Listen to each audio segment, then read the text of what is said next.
Hello and welcome to another edition of Currently in Quincy. I'm Joe Catalano, and on today's program we will learn all about a contest that's being sponsored by the Quincy Tree Alliance to come up with their new logo for that new group. First though, we check news for you. Congressman Stephen Lynch is calling for the immediate shutdown of the new natural gas compressor station in North Weymouth. Lynch issued that statement following the latest unplanned release of natural gas from the facility last Tuesday morning. Enbridge Energy notified the state about the release, claiming that all safety guidelines were followed and that all safety systems functioned normally. Tonight, Quincy Ward 2 City Councilor Anthony Andronico will be issuing a resolution calling for the immediate shutdown of that facility. The company did not give a reason for the unplanned release or say how much gas was released, but they are required to notify the state of any unplanned release over 10,000 cubic feet. Lynch says it was the third such incident since the plant went online last September. He says it proves that it is a danger to the area.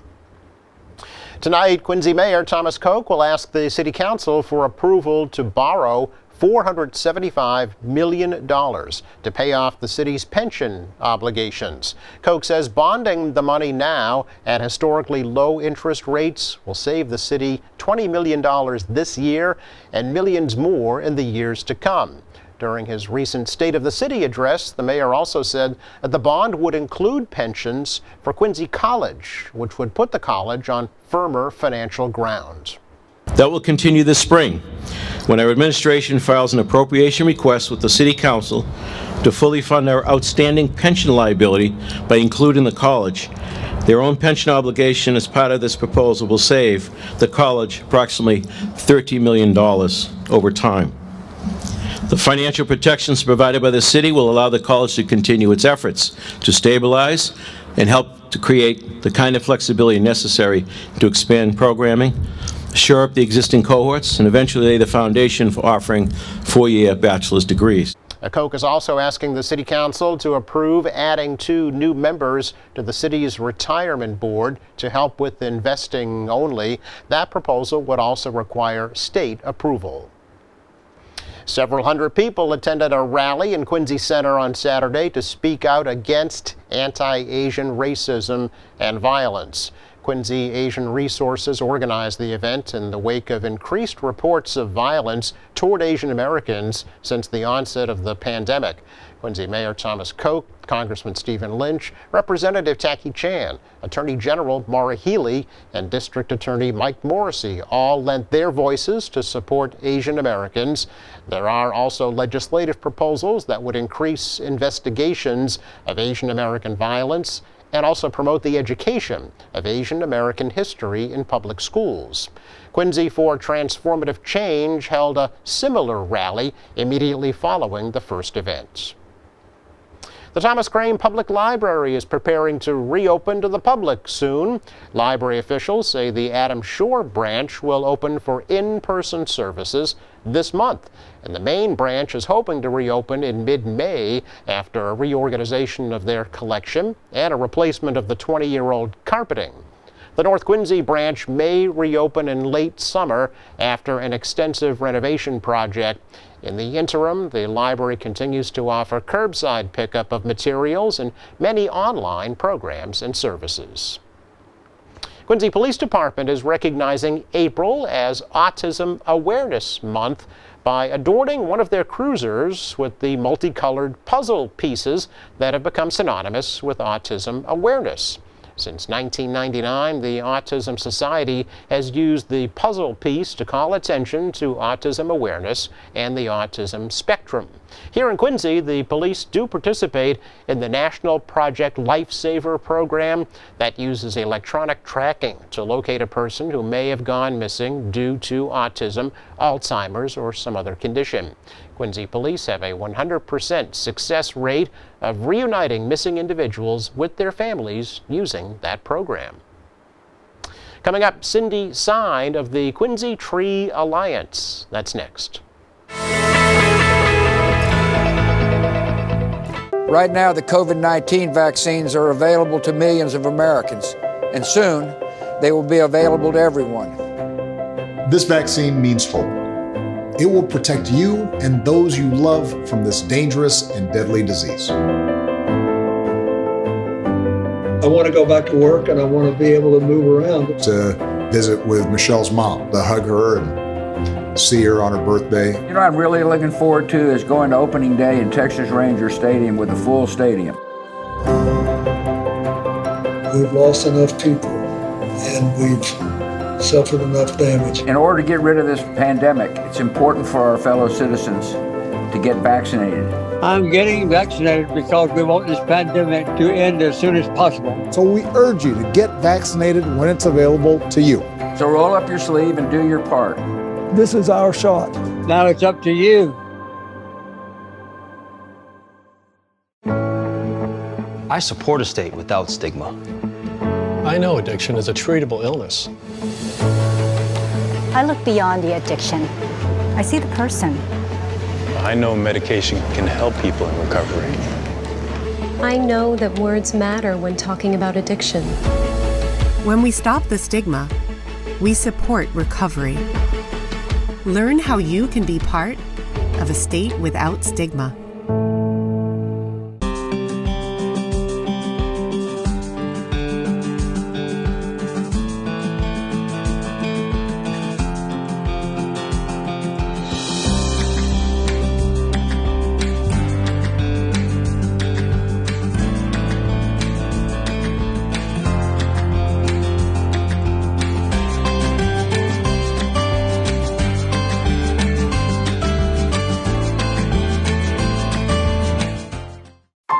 Hear someone go, "Didn't it come from you guys?" Strangers cough at me. Move away from me. Someone spit towards my direction. All the stereotypes that we've worked so hard to break are just going to be reversed.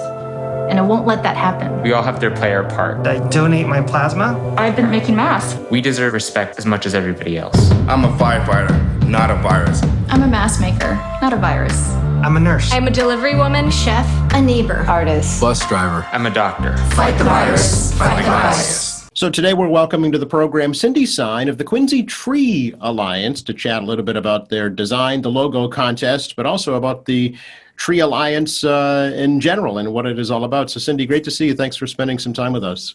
Thank you, Joe. Good morning. Happy to be here. Happy to talk about the Quincy Tree Alliance. Yeah, and a great springtime topic, certainly with things starting to bud and bloom now and spring in full swing. I had not heard, quite honestly, of the Quincy Tree Alliance prior to this whole contest. So could you tell us a little bit about it? Certainly. We are very new. We actually haven't even had our official launch yet. We're looking to launch at the end of April for Arbor Day, which is Friday, April 30th. But we'll have a series of events building up to that, increasing our visibility in the city and promoting ourselves to the residents before the official launch day. I just want to thank everyone in the community for their support in the local contest. We held the contest for high school and college students in Quincy, asking them to submit a design for us. And we had lots of submissions. All of them are wonderful. They are currently up on our social media. You can find them on our face page on Facebook, Quincy Tree Alliance, and also on Instagram at Quincy Tree Alliance. And we invite all members of the public to vote on their top 3 choices by liking on Facebook the logo that they like, and also on Instagram as well to heart the entries that they like. We have the logos in the Quincy Sun, you might see them. And once all of that is in, the Quincy Tree Alliance members will take all of those votes in consideration in choosing our logo. Okay, so can you tell me a little bit about who the Alliance members are and what your kind of goal is? Yes, so Quincy's Trees Have Friends. We are a group of volunteers who have organized ourselves under the title of the Quincy Tree Alliance, all residents of Quincy. Our goal is to sustain and expand Quincy's urban forest, and we will do this through advocacy, education, tree planting, and maintenance activities. So we'll be looking to collaborate with our local officials, collaborate with national and state agencies, and working with other community organizations to do exactly that. So, our main goal is to protect and to grow Quincy's tree canopy. And we do this for the benefit and the well-being of not only the current citizens, but for our future generations as well. So how many members are you now, and how does one become a member, Cindy? Again, we're still in our founding stages. We have anywhere between, I would say, 10 to 30 people currently. And to be a member, you have to be a resident of the city. You pay your membership due, and that gets you eligibility to vote on future projects and the continued work that we do. Okay. How would you kind of, rate the city of Quincy's tree status right now, and where would you like Well, Quincy is currently an arbor city, so we do hold that title. And the Quincy Tree Alliance is working not only to keep that title, but to honor it by increasing our urban forest. So we do have a tree ordinance that the City Council had passed, I believe back in 2006. And we are one of not that many cities in the state with a tree warden. We have a wonderful tree warden in the city. His name is Chris Hayward. And one of our primary objectives is to support the work that he does in the city. For example, through Chris Hayward, we learned that one of the biggest obstacles that he faces is the damage that's done to our trees by utility companies. They do have to contact him before initiating any work, and sometimes companies may not know this. And so what we ask our members to do is to be vigilant and play the role of neighborhood watch. If you see something happening, trees being damaged, we ask that you contact the Quincy Tree Alliance. You can send us an email describing the work that you see, exact location, the street, and also take a picture if you can. Recently, this happened with one of our members spotted a utility company cutting a tree in Wollaston. And she contacted us, told us about it. We do have a point person whose job is to communicate with Chris on a regular basis.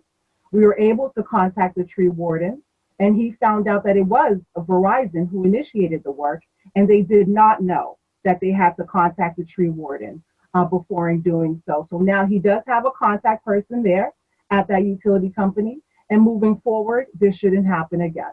And it's all in a day's work for the Quincy Tree Alliance. Okay, we are the voice for trees. Your first success story before you even get up and running. So you're off to a flying start. We've been doing this. We've been doing this work before we're officially up and running, but we're looking to increase our membership, definitely. Well, I think you have a friend in the administration. We've heard the mayor speak often about the importance of the urban forest, especially during the pandemic. To have healthy trees for folks to enjoy the outdoors. He was the former Parks Department director, so I think you have a strong advocate there. That's right, and we thank the mayor for his support because it really is so important. There are so many benefits to having healthy trees in the city.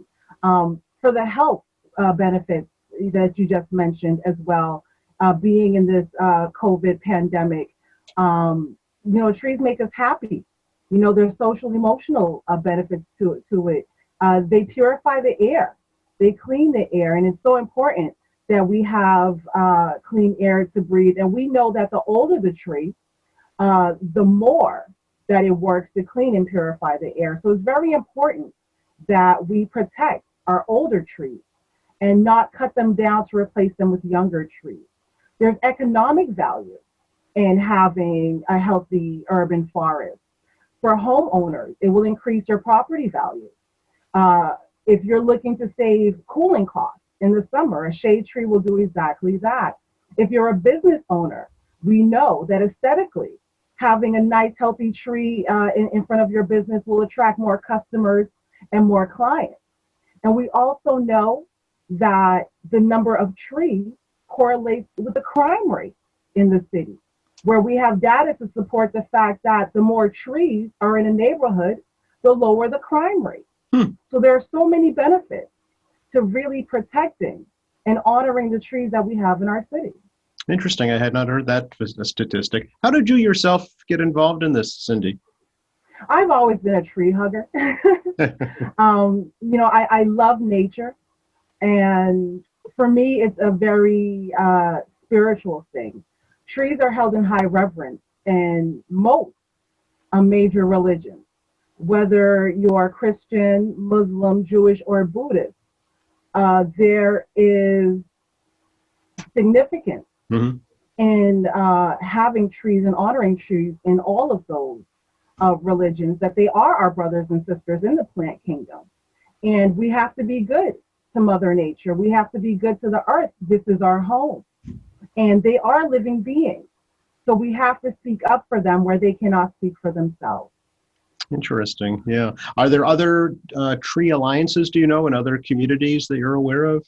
Yes, there are. And we have been in communication with them. We've touched base with tree committees in Watertown, tree committees in Cambridge, and there's also a few others as well that we've touched base with. So we are looking to partner with them in creating a wider network within the state. Yeah, urban areas that you're talking about, which it seems to be more critical because there are fewer trees and there are more hazards for them, right? That's absolutely correct. Maintaining that urban forest. People don't really think about, forests when you're living in the city, but that's exactly what they are. Our tree canopies are our urban forests, and they are very important and critical to human conservation and preservation as well. And that is definitely something we need to focus on in the light of what's happening with our climate and the drastic changes in our climate globally. So tell me more about your logo contest again, if you can. How many submissions have you had? When are you going to pick a winner? What does the winner win? So we have cash prizes for the top 3 winners. So third place will win $50. Second place will win $100. And the number 1 cash prize winner will receive $200. Okay. Total. We will choose a winner and announce it on Arbor Day for our official launch, which again is Friday, April 30th. So residents have up until that time. I would say we are voting on it actually on the 18th at our next monthly meeting, but we will be announcing it on Arbor Day. Okay, so it's too late to submit an entry now, is that right? Unfortunately, it is. So the deadline for the logo contest was April 1st. Okay. And we did have lots of submissions. And we also had some younger participants who unfortunately were too young to enter the contest. But we will have another community project that they will be able to participate in. And we'll be making an announcement about that as well. Okay, well, we look forward to that. Anything else you'd like to share right now? Yes, so the Quincy Tree Alliance will be participating in the Earth Day Festival, which will be hosted by QFTC. That's Thursday, April 22nd. It will be in Germantown from 11 a.m. to 5 p.m. We'll be helping out with activities on that day and also have an information table. So come and check us out. The information tables will be from 4 p.m. to 5 p.m. and you can find out more about us and meet some of the QTA members. We will also be participating at the 7th Annual South Shore Science Festival. Oh, yeah. It will be virtual this year, just like last year. It's scheduled for Saturday, April 24th from 10 a.m. to 3 p.m. And we are partnering with QCAN, Quincy Climate Action Network, and together with the Quincy Tree Alliance, we will be presenting a segment at 10:15 that morning. So check us out on that as well. Okay, so you are very, very active already. You mentioned that you have regular meetings. Are those open to the public? The meetings are open to the public. Right now, of course, we are meeting virtually. Right. We will be able to promote that on our Facebook page for anyone who's interested. And again, to be a member, you just have to be a resident of the city, have a positive interest in the tree canopy of the city, and pay your member due. And once you do that, then you'll be eligible to be a voting member. But members of the public are welcome to sit on our meeting. Okay, great. And again, how do folks find out more about the Quincy Tree Alliance? You can find us on Facebook at Okay. Quincy Tree Alliance. Follow us on Instagram at Quincy Tree Alliance, and email us with any questions at quincytreealliance@gmail.com. Okay, great. Thanks, Cindy. Really appreciate it. Good to talk to you. Thank you so much, Joe. My pleasure. You're welcome. Bye now.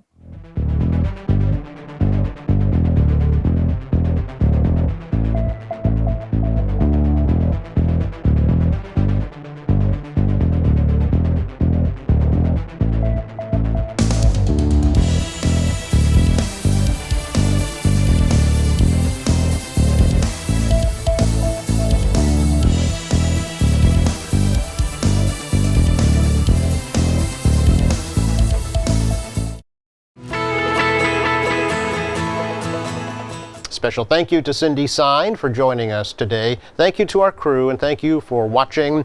And a reminder to please visit our website at qatv.org. You will find our latest programs, news and information, video on demand, live streaming, and much more. For all of us here at Quincy Access Television, I'm Joe Catalano. Please stay safe.